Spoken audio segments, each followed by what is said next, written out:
बलूचिस्तान के इलाके योब में कौमी शाहराह पर दहाना सर के मकाम पर कोच खाई में जा गिरी। 20 अफराद जाँ बहक और 13 जख्मी हो गए। बदकिस्मत कोच रावलपिंडी से कोयटा जा रही थी।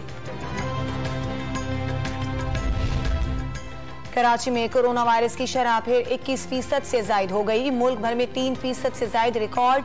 24 घंटों के दौरान मुहलिक वबा ने 2 जानें निगल ली। 650 नए मरीज सामने आ गए। कराची में आज शाम या रात से आंधी और बारिश शुरू होने की पेशगोई। मॉनसून सिस्टम मशरकी सिंध, राजस्थान और बहरा अरब में मौजूद। सूबाई वज़रा के मुख्तलिफ इलाकों के दौरे। नशेबी इलाकों में निकासी आब की मशीनें नस्ब करने की हिदायत।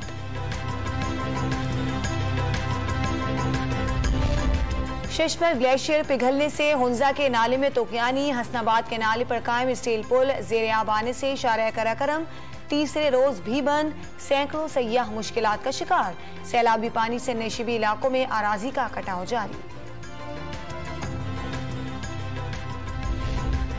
पीटीआई को फौज से लड़ाने की साजिश कभी कामयाब नहीं होगी। अपने इदारों से जंग करने नहीं निकला। इदारों को पैगाम है, चोरों से मुल्क बचा लो। इमरान खान का परेड ग्राउंड जलसे से खिताब। नवाज शरीफ वापसी के लिए एनआरओ का इंतजार कर रहे हैं। साबिक वजीर आजम का दावा। इमरान खान की वजह से IMF एतबार नहीं कर रहा, नाक से लकीरें निकलवा रहा है। पीटीआई के सरबराह को चोरी और डकैती की आदत पड़ चुकी। सरकारी खजाने पर भी हाथ साफ किए। मरियम नवाज का लाहौर में ज़िमनी इलेक्शन के लिए जलसे से खिताब।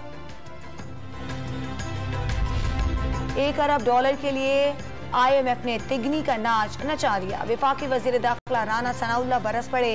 साबिक हुकूमत पर डील में गफलत बरतने का इल्जाम। वजीर दाखिला ने पेट्रोल की कीमत बढ़ाने का फैसला इंतहाई मुश्किल करार दे दिया।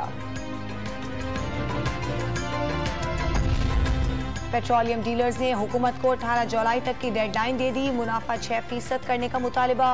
मुतालबात न मानने की सूरत में पंप्स गैर मुअय्यना मुद्दत तक बंद करने की धमकी दे दी। और मरी में शदीद धुंध के बायस सद्दे निगाह कम हो गई। सयाहों को सफर के दौरान फॉग लाइट्स का इस्तेमाल करने की हिदायत।